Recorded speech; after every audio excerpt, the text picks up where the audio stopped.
Good morning to you. Ooh, ooh, ooh. Good morning to you. Ooh, ooh, ooh. Good good morning to you. Ooh, ooh, ooh. Good morning, good morning, good morning to you. Good morning, and welcome to Daring Dialogues. I am your host, Shantae Charles. Good morning, Lady Judy. I'm excited for you. Just a reminder, make sure you send me some progress shots so that we can see your progress. I know that you are doing well. Good morning to each of every one of you. This is Daring Dialogues, and I'm your host, Shantae Charles. And I am thankful that you are able to be with us today.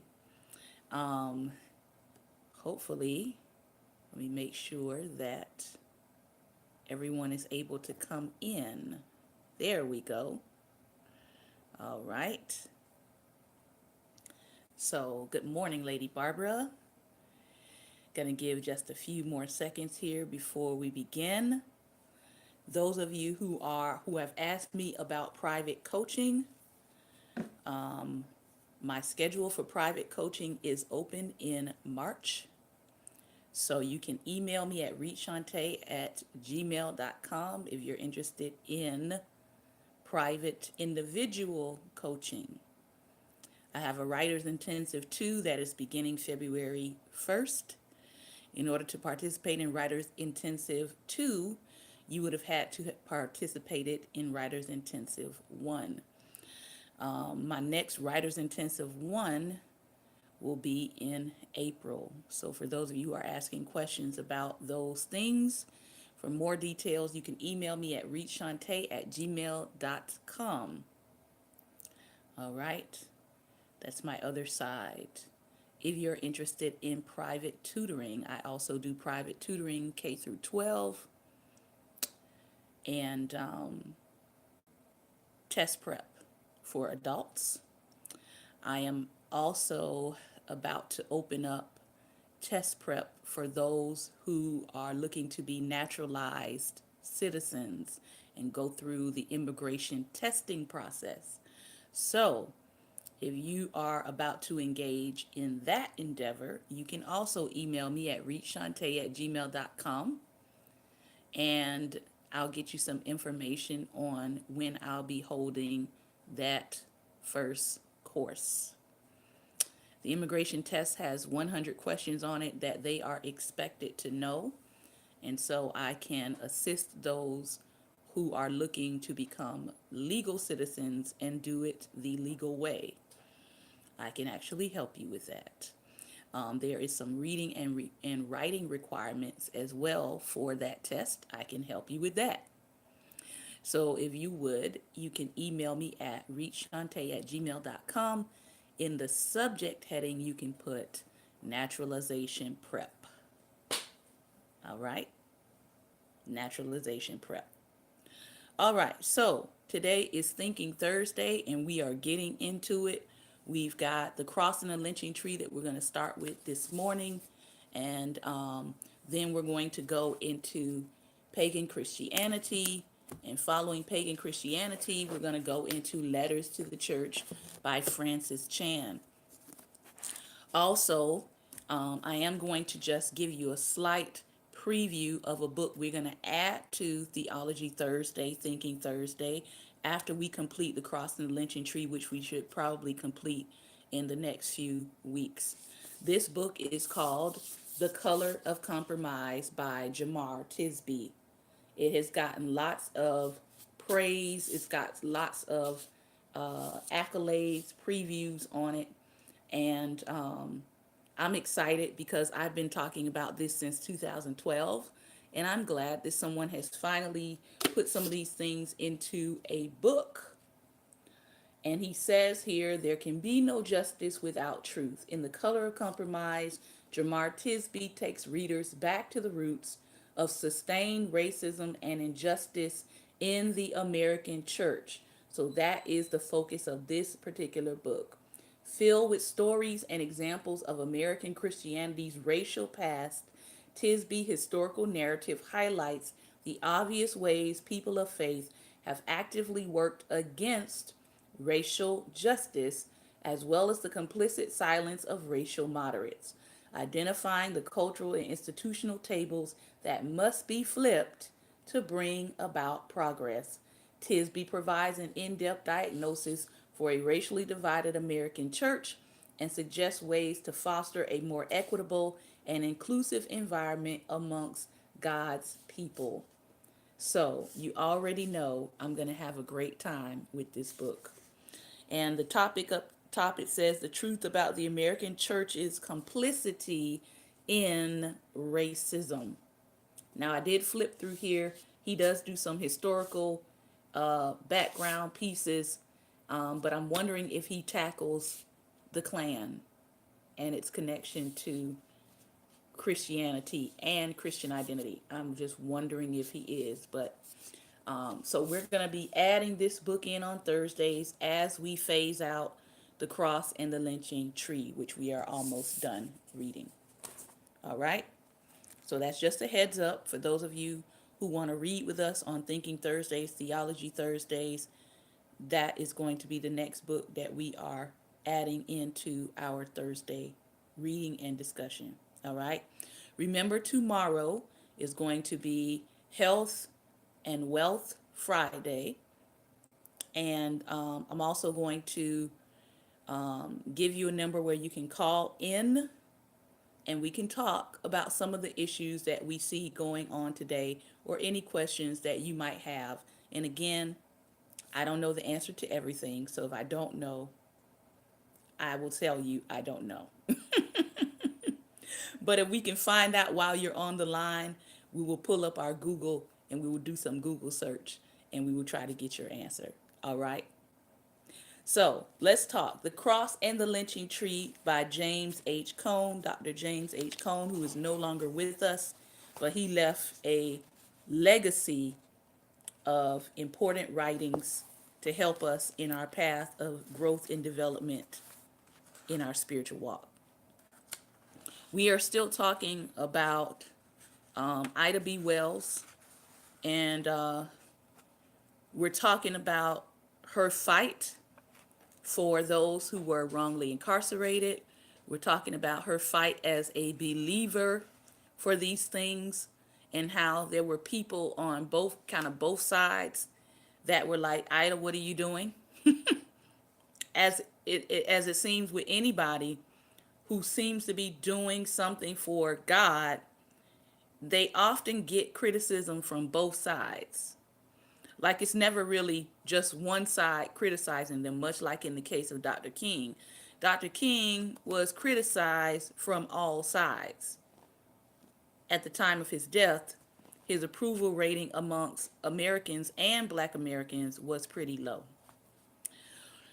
So we ended with a really powerful note where she began to talk to these prisoners who had been put in jail unjustly, and they were praying about their death. And she said, well, the same God that you're praying to about how you're going to die is the same God you can pray to about being freed because you didn't do anything wrong. And so from that point, they said that they never talked about dying anymore, and they did as Ida B. Wells instructed them, which was to pray for their freedom, to pray that they would live and that they would be freed because they were being imprisoned unjustly. And sure enough, they were freed. And they said what she told us, we stuck to it, and now every last one of us is out and enjoying our freedom. So we're going to continue from that point. While faith in God empowered Wells to fight against lynching, the continued mob violence against blacks challenged her faith, just like the continued violence against Black Americans challenges the faith of Black Christians today. The heart almost loses faith in Christianity, she wrote, when one thinks of the countless massacres of defenseless, I shall live and not die, declare the works of the Lord. Yes, I think that's one of my favorite verses out of Psalms 18. While faith in God empowered Wells to fight against lynching, the continued mob violence against blacks challenged her faith. The heart almost loses faith in Christianity, she wrote, when one thinks of the countless massacres of defenseless Negroes whose only crime was the attempt to exercise their right to vote. Oh God, when will these massacres stop? Faith and doubt were bound together, with each a check against the other, doubt preventing faith from being too sure of itself, and faith keeping doubt from going down into the pit of despair. With faith in one hand and doubt in the other, she contended against the evil of lynching. Like most blacks of her time, Wells dismissed white Christianity as hypocrisy. Let me say that again. Because again, we think that what we're experiencing in 2019 is new, but it's not. Like most of the black people of her time, 40s, 50s, 60s, Wells dismissed white Christianity as hypocrisy. And so, my white Christian brothers and sisters, when people dismiss your Christianity as hypocrisy, it's hard to win anybody over to Christ. You make it very hard. You do. When you're over here shouting about abortion and homosexuality, but you have zero to say about unarmed black people being shot and bleeding out on the street,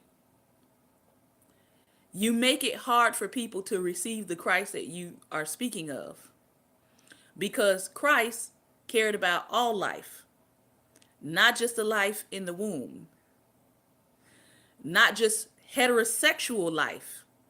Christ cared about all people. All right? And so, yeah, people dismissed white Christianity in her day as hypocrisy. She would say things like, or she would ask the question, why is mob murder permitted by a Christian nation? That's still a good question today. Why is mob murder permitted by a Christian nation? She asked.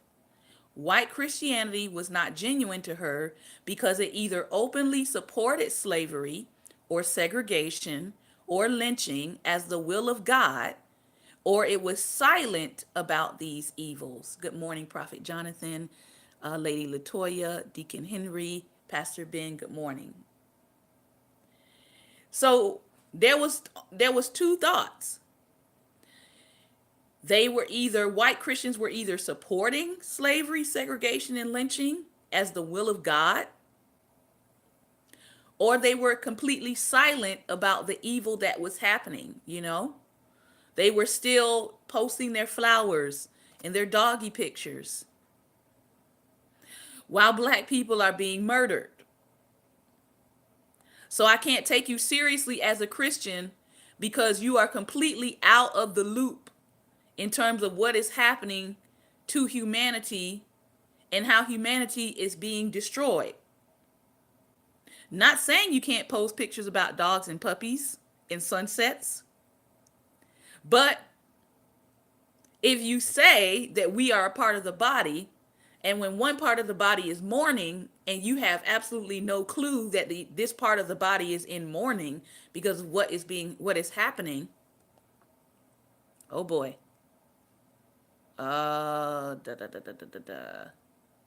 Crap. What just happened? I gotta switch phones. I know all of my people on Periscope are gonna be like, what in the world? Oh my goodness. So let's hope this one doesn't stop. All right. Let me go back. Thank you for your patience. Thank you for your patience. All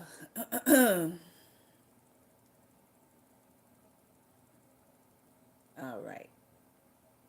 Let me see if I can get them to come back.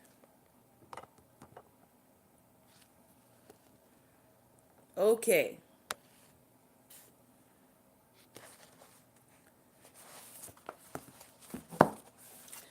That phone just completely just bloop, just went out. So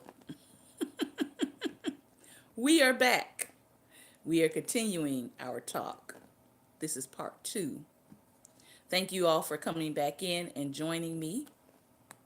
All right. We're going to hope that this phone doesn't do the same thing. So let me go back. So we're talking about how can you be silent, right, about these evils? This is a good question. How can you be silent about these evils that are happening and profess to be a Christian? You're up in arms. Literally, some of them are up in arms about what's happening with abortion. But that seems to be the only issue that they care about. And so they're asking some very logical questions, right? She says the nation cannot profess Christianity, Wells says in an essay, which makes the golden rule its foundation stone and continue to deny equal opportunity for life, liberty, and the pursuit of happiness to the black race. You cannot say, do unto others as you would have done unto yourself, while at the same time being silent about the mistreatment and the mishandling of black people in your country. She therefore challenged the white liberal Christians to speak out against lynching or be condemned by their silence. And to this day, we're still having the same conversation with white people who say they are liberal about why aren't you speaking out? Why aren't you speaking out? Why aren't you speaking out? It's the same conversation. All right? During all the years in which men, women, and children were being scourged, hanged, shot, and burned, Wells said of Frances Willard and the Women's Christian Temperance Union, the WCTU had no word either of pity or of protest. Its great heart, which concerns itself about humanity the world over, was toward our cause pulseless as a stone. So she's saying the white women Christian Temperance Union of her time had neither pity nor protest to offer with what was happening to black people, but they were so concerned about what was happening all over the world. We see the same thing today. She could have said the same thing about Reinhold Niebuhr, his brother H. Richard, social gospel theologian Walter Rauschenbusch, and the rest of white theologians and ministers during that time. All of them were silent, as if the meaning of the Christian gospel for America had nothing to do with segregation and lynching. Wells was especially critical of evangelist Dwight Moody. Because I hear lots about Moody. Moody Bible Institute, Moody Radio. Here's what Ida B. Wells had to say about him. Dwight Moody segregated his revivals to appease whites in the South. Let the record show. Our American Christians are too busy saving the souls of white Christians from burning in hellfire to save the lives of black ones from present burning in fires kindled by white Christians. Oh my gosh. Lord of mercy. Christianity is to be the test, Wells claimed, that whites failed miserably in their treatment of blacks. She was prouder to belong to the dark race that is the most practically Christian known to history than to the white race that in its dealings with us has for centuries shown every quality that is savage, that is treacherous, and that is unchristian. Wow. But we'll give these ministers $1,000 offerings in praise, honor, and glory.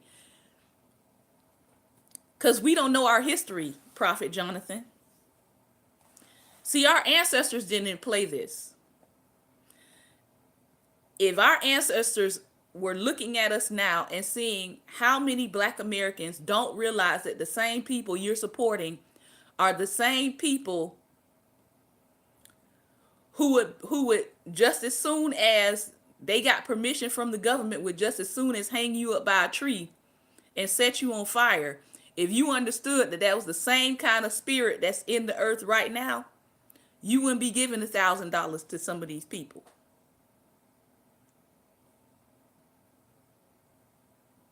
I'm just saying. So we need to examine what we're actually supporting. Black people did not need to go to seminary and study theology to know that white Christianity was fraudulent. As a teenager in the South, where whites treated blacks with contempt, I and other blacks knew that the Christian identity of whites was not a true expression of what it meant to follow Jesus. James Cone is telling you, we knew these people were fraudulent.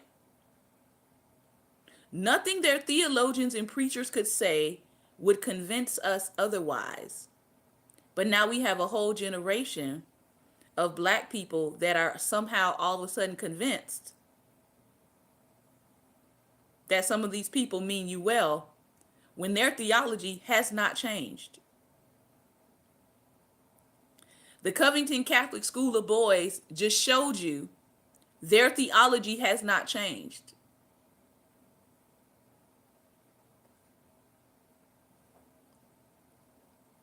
Okay? And the media has also shown you that they will stand behind what was clearly outrageous behavior. They will defend it.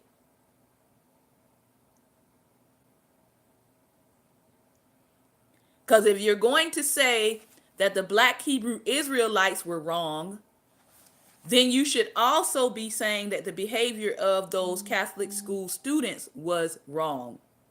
It's not either or, it's they were both wrong. But now, it's a whole other story. Now it's those poor children that were attacked by a social media frenzy. When if you go and look at the additional footage from that day, you will see those same Catholic students calling women vulgar names. You will see them further on before they even get to the clash between them and the Native Americans and the Black Hebrews. You will see them even before they get to that event mocking and scorning and being disrespectful to people throughout that time. So it wasn't just that moment that was captured. There were other moments that were put up. But media has decided that they shall be defended. So it is what it is. Just understand what you're up against in this country in terms of propaganda. We wondered how whites could live with their hypocrisy, such a blatant contradiction of the man from Nazareth. I'm still wondering about that, James Cone says. White conservative Christianity's blatant endorsement of lynching as a part of its religion and white liberal Christian silence about lynching placed both of them outside of Christian true identity. I could not find, this is what Dr. James Cone says, I could not find one sermon or theological essay, not to mention a book, opposing lynching by a prominent liberal white preacher. Not one. There was no way a community could support or ignore lynching in America while still representing in word and deed the one who was lynched by Rome.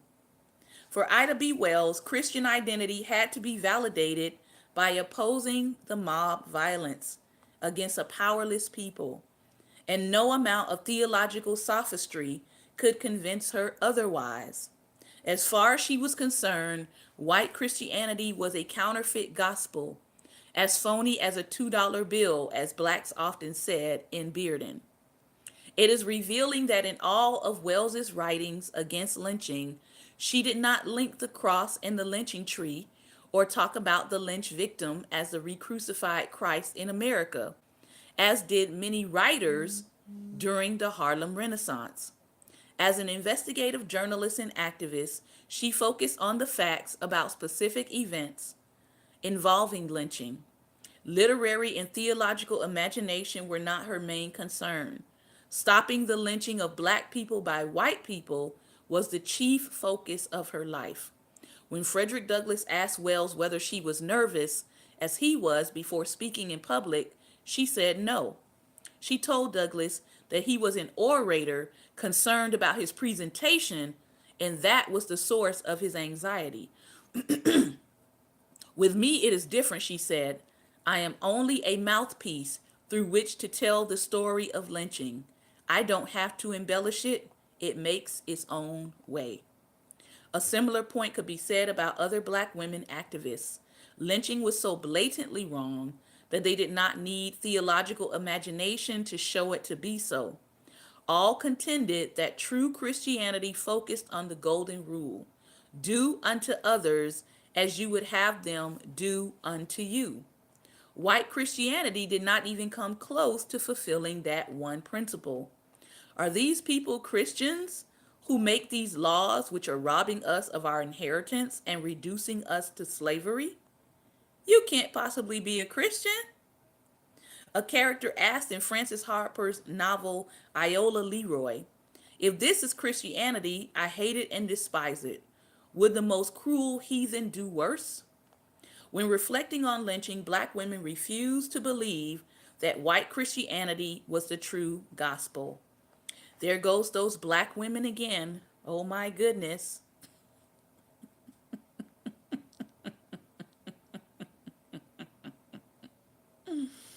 The old white preachers talked with their lips about saying nothing, but God told us to talk with our hearts, commented an ex-slave. This radical difference between white and black Christianity began during slavery and has persisted throughout American history.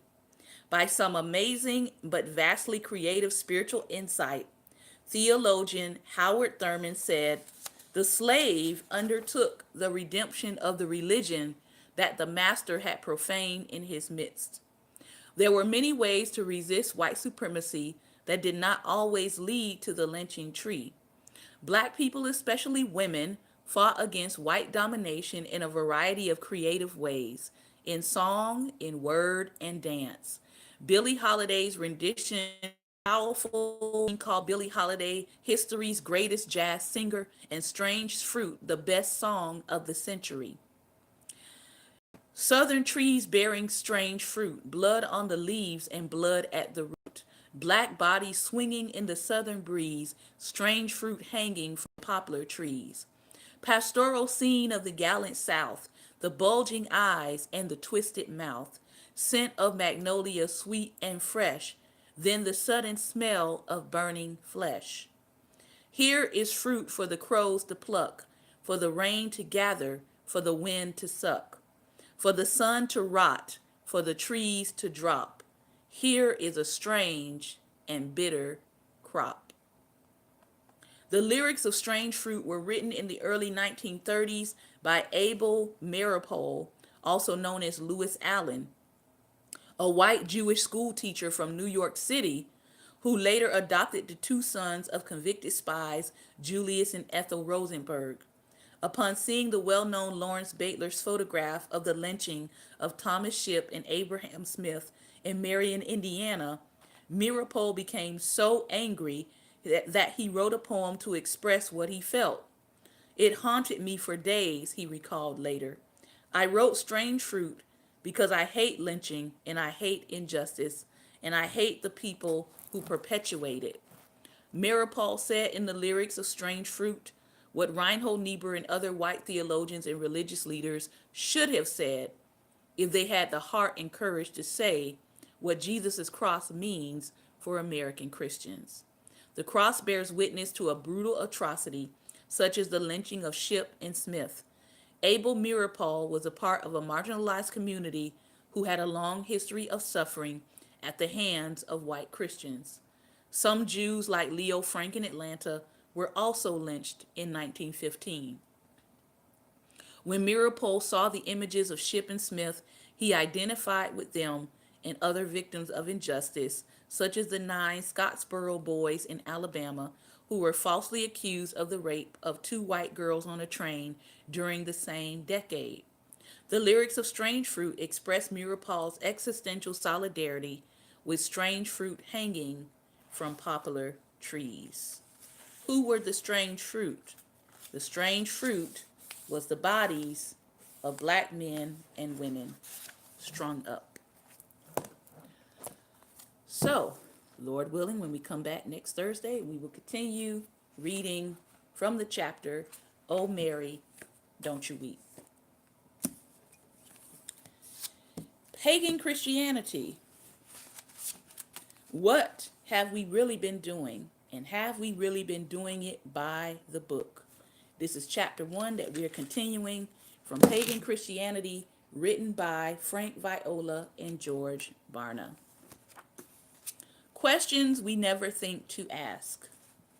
Socrates, who lived from 470 to 399 BC, is considered by some historians to be the father of philosophy.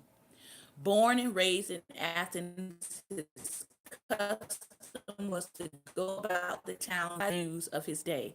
Socrates believed the truth is found by dialoguing extensively about it. This method is known as dialectic or the Socratic method. He thought freely on matters that his fellow Athenians felt were closed for discussion. Socrates' habit of pelting people with searching questions and roping them into critical dialogues about their accepted customs eventually got him killed. Because in the society of norms, excuse me, to continue to question the accepted customs and norms of a society irks people, and they will either change or they will say crucify him or her. His incessant questioning of tightly held traditions provoked the leaders of Athens to charge him with quote unquote corrupting the youth. As a result, they put Socrates to death. A clear message was sent to his fellow Athenians. All who question the established customs will meet the same fate. Socrates was not the only provocateur to reap severe reprisal for his nonconformity. Isaiah was sawn in half. For all of those of you all who are looking to be prophets, Isaiah was not given a Hollywood Walk of Fame star. Isaiah was sawn in half. John the Baptist was beheaded. He was not invited to a dinner, he was the meal. And Jesus was crucified. Not to mention the thousands of Christians who have been tortured and martyred through the centuries by the institutional church because they dared to challenge its teachings. As Christians, we are taught by our leaders to believe certain ideas and behave in certain ways. We are also encouraged to read our Bibles. So which one is it? Because if we read our Bibles, we're going to find that some of the things that we have been taught do not align with Scripture. But we are conditioned to read the Bible with the lens that has been handed to us by a Christian tradition to which we might belong. So I want you to read the Bible, but I want you to read the Bible through my lens. We are taught to obey our denomination or movement, but never to challenge what our denomination or movement may be teaching that might not align with Scripture. At this moment, all the rebellious hearts are plotting to wield the above paragraphs to wreak havoc in their church. If that is you, you have missed the point by a considerable distance. Our advice: either leave where you are quietly, refusing to cause division, or be at peace. There is a vast gulf between rebellion and taking a stand for what is true. If truth be told, we Christians never seem to ask why we do what we do. Instead, we carry out our religious traditions without asking where they came from. Most Christians who claim to uphold the integrity of God's word have never sought to see if what they do every Sunday has any scriptural backing. How do we know this? Because if they did, it would lead them to some very disturbing conclusions that would compel them by conscience to abandon what they're doing.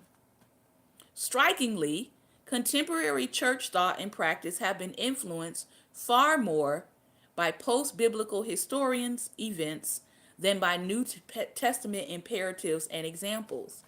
So just because you call yourself contemporary does not in itself mean that you're doing things scripturally either. All right?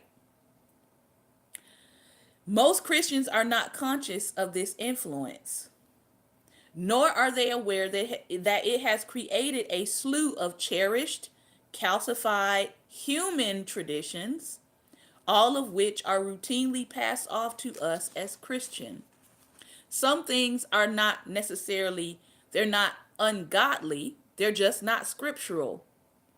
Some things that are being labeled Christian are more aptly or more appropriately called human preference. Let me give you an example, all right?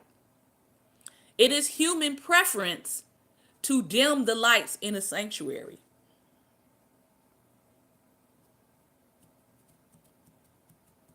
It's human preference. Some leaders, when they are speaking, don't want to be distracted by faces, so they dim the lights. That's it. That's their reasoning behind why the lights are dim. All right? Now, there are other leaders who have gotten into the science of understanding how atmosphere can help shape a person's receptivity of your message. So they may work to manipulate the atmosphere. That's two different reasonings. One is less complicated, very simple. It has to do with, I don't want to be distracted by faces, so I dim the lights. That's it. That's my reasoning. Then there are other people who want to create a hypnotic atmosphere within their place of worship, and they understand the ways in which you can create a hypnotic atmosphere to get people focused in on your message. That's two different reasonings. So just because I walk into a place and I see the lights dimmed, I'm not going to make a snap judgment about why that ministry or why that leader chose to dim the lights in their sanctuary. In all my getting, I would hope that I would get an understanding, as opposed to just assuming that because I see something that may tie into information or knowledge that I know, that that is in fact what that person is doing. Why? Because we don't want people to make snap judgments about us, right? You're supposed to judge righteous judgment, which means having the information before you to make a righteous judgment. A terrifying invitation, the writer said. We now invite you to walk with us on an untrodden path, a journey where you might be forced to ask questions that probably have never entered your conscious thoughts. Tough questions, nagging questions, even maybe frightening questions. And you will be faced squarely with the disturbing answers. Those answers will lead you face to face with some of the richest truths a Christian can discover. As you read along with us, you may be surprised to discover that a great deal of what we Christians do for Sunday morning church did not come from Jesus Christ. It did not come from the apostles, and it did not come from Scripture, nor did it come from Judaism.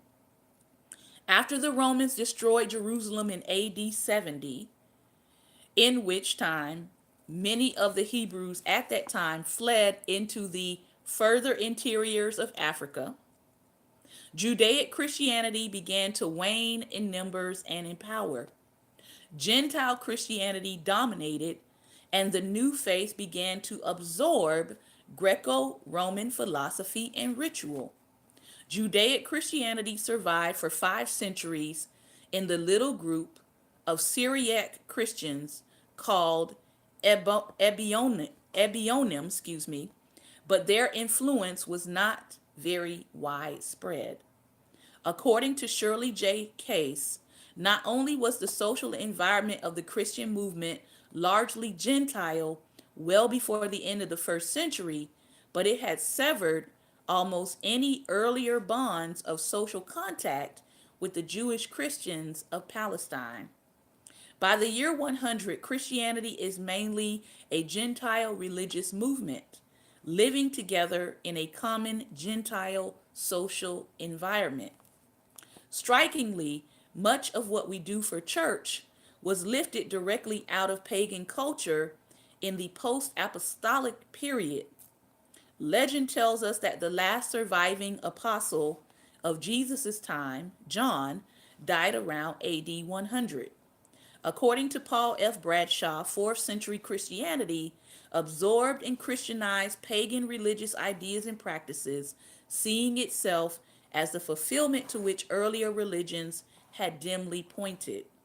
While today we often use the word pagan to describe those who claim no religion whatsoever, to early Christians, pagans were those polytheists who followed the gods of the Roman Empire.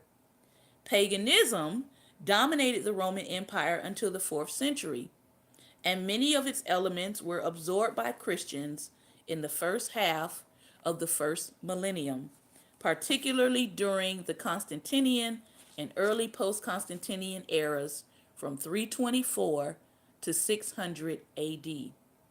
2 other significant periods from which many of our current church practices originate were from the Reformation era, 16th century, and the Revivalist era, 18th and 19th centuries. The next chapters 2 through 10, trace an accepted traditional church practice. Each chapter is going to tell us the story of where this practice came from. Excuse me one second. There we go. But more importantly, it explains how this practice stifles the practical headship of Jesus Christ and hampers the functioning of his body. Warning: if you are unwilling to have your Christianity seriously examined, do not read beyond this page. All right, I'm going to have to stop again, and I'm going to have to reboot for my Periscope viewers. So, Thank you. All right. Can you all hear me still? I don't think they can. So let me end and let me come back one more time.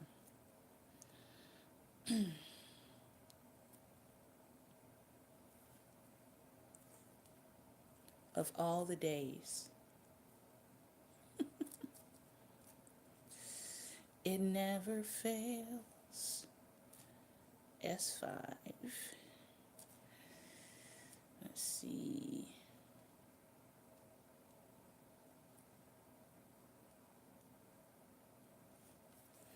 All right, let's see if we can get them going back live again.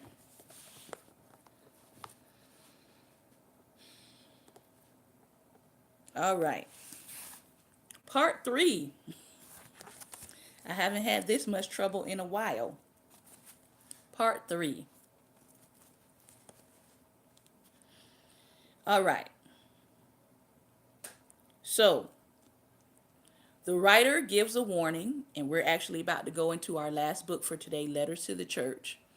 The writer gives the warning here. If you are unwilling to have your Christianity examined, do not read beyond this page. Give this book to Goodwill immediately. Spare yourself the trouble of having your Christian life turned upside down. However, if you choose to, be shown how deep the rabbit hole goes. If you want to learn the true story of where certain Christian practices actually come from, if you are willing to have the curtain pulled back on the contemporary church and its traditional presuppositions challenged, then you will find this work to be disturbing, enlightening, and possibly life-changing. Put another way, if you are a Christian who gathers the other Christians outside the pale of institutional Christianity, you will decide, but history has to making him cynical about everything that went on at his church. Why did you start this book with that story? He says, Winchester's Sunday morning troubles were what put him in the frame of mind to question church practices he normally sat through without giving any thought at all. The story was a humorous way to illustrate how scores of Christians go through motions on Sunday morning without considering why they do what they do. Second question. While you say that contemporary church practice has been influenced far more by post-biblical historical events than New Testament principles, isn't it true that there aren't many specifics in the Gospels, the Acts, or Paul's letters about church practice? What scriptures would you point to as outlining what Christians should do when gathering for worship? The New Testament actually does include many details about how the early Christians gathered. For example, we know that the early church met in homes for their regular church meetings. They took the Lord's Supper as the actual full meal. Their church gatherings were open and participatory. Spiritual gifts were employed by each member. They genuinely saw themselves as a family and acted accordingly. They had a plurality of elders that oversaw the community. They were established and aided by itinerant apostolic workers. They were fully united and did not denominate themselves into separate organizations in the same city. They did not use honorific titles. They did not organize themselves hierarchically. Offering a complete biblical basis for these practices and explaining why they should be emulated today is beyond the scope of this book. One book that does so is called Paul's Idea of Community by Robert Banks. I also treat this subject comprehensively in the book called Reimagining Church, written by Frank Viola. So those two books are out as references. Let's get into our last reading for today, which again is going to really kind of piggyback off of pagan Christianity, almost as Francis Chan's personal journey into discovering some of the things that Frank Viola and George Barna are actually talking about in their book, Letters to the Church. He talks about the sacredness of God, which is where we are, chapter 2. He says, a small piece of the temple. My favorite scenes in scripture is the dedication of the temple of God in 2 Chronicles 7. I wish I could have been there to see it. Imagine being alive at that moment. It reads, as soon as Solomon finished his prayer to God, fire came down from heaven and consumed the burnt offering and the sacrifices, and the glory of the Lord filled the temple. And the priest could not enter the house of the Lord, because the glory of the Lord filled the Lord's house. When all the people of Israel saw the fire come down and the glory of the Lord on the temple, they bowed down with their faces to the ground on the pavement and worshiped and gave thanks to the Lord, saying, for he is good, for his steadfast love endures forever. Now, I want you to think about that before I give you any more of what Francis Chan says. When people say that they encountered the glory of the Lord, I want you to think back to this particular text. The glory of the Lord filled the temple, and the priests could not even enter in to the temple because the glory of the Lord was filling it. It was tangible. It took up space. When all the people saw together the fire of God come down and the glory of the Lord on the temple, all the people bowed down with their faces on the ground on the pavement. Everybody. There was nobody standing. There was nobody looking around. I don't know how these people are continuing to get inside of my broadcast because I don't follow them. So, think about that. All right? When the fire came down, everybody was on the ground, bowing down with their faces on the ground to the pavement. Nobody was looking around. Nobody was concerned about what brother Potato Chip had on today or Sister Tootsie Roll. The musician was not filming himself in service.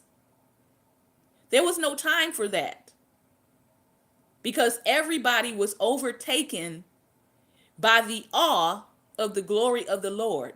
And nobody was looking at anybody because nobody was looking at anything because they were all bowing in reverence to the presence of God. They worshiped and gave thanks to the Lord. They didn't stand.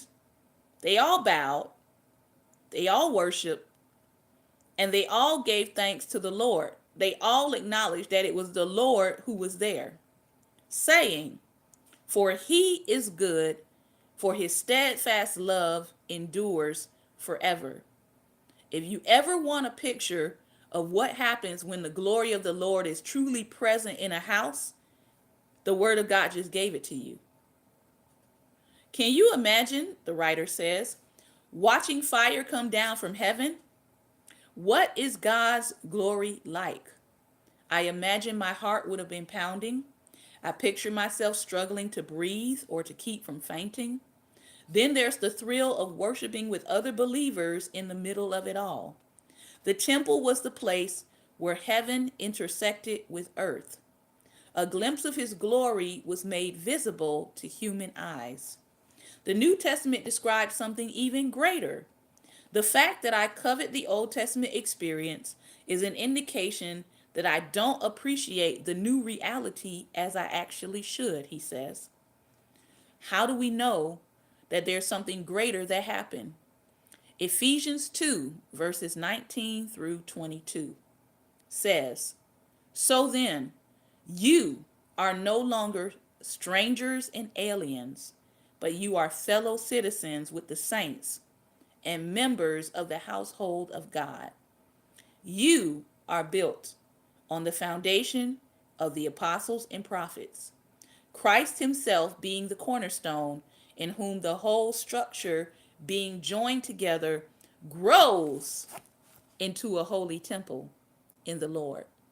In him, you also are being built together into a dwelling place for God by the Spirit.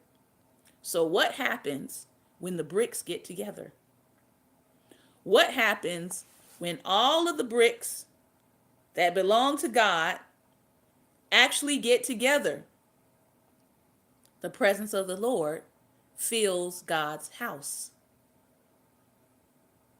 And all of the people feel and experience that presence of the Lord filling his temple.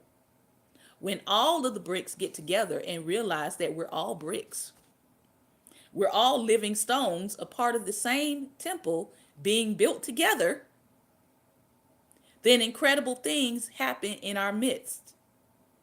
He says, I would give anything to stand outside the temple and watch God's glory descend.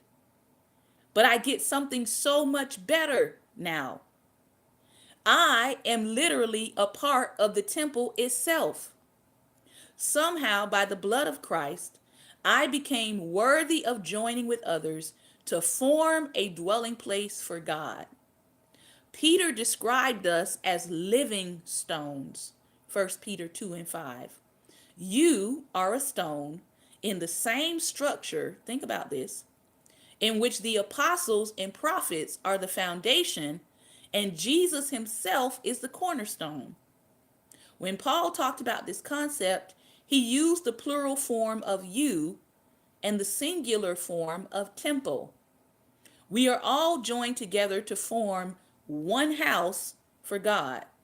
Somehow, I am a block of a temple that transcends time and space. And when I get in my place, I get to be attached to and I get to experience that same power that flowed from generation to generation, from age to age. Think about it. Have you ever seen a house built where a brick walks off from the house and says, I am the house, I am the structure? You would think it was crazy, wouldn't you? You would think it was crazy to see a individual brick walking around talking about, hey, everybody, look at me, I'm the house. But yet that's what people are doing in Christianity today. We are all joined together to form one house for God. And because the structure is a temple, this means that God makes his home amongst us. It's his temple. It's not a post office. It's not just a schoolhouse. It's a temple. It's a place of worship. You should be bursting out of your skin at this point. Don't try to solve the mystery. Just stare at it.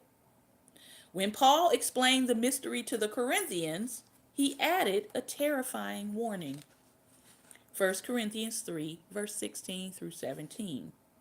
He said this, do you not know that you are God's temple and that God's Spirit dwells in you? Oh, white Christians of eons past. If anyone, I cannot believe this, if anyone destroys God's temple, God will destroy him. For God's temple is holy, and you are that temple. You are that temple. I know.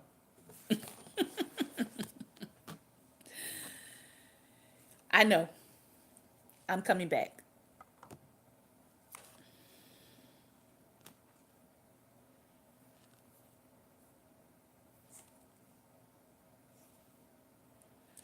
So, lastly, believe it or not, my broadcast on Periscope has shut down 4 times. So I have to come back and give my closing remarks, if this will allow me to. Yeah, you've been listening nonstop, Lady Judy.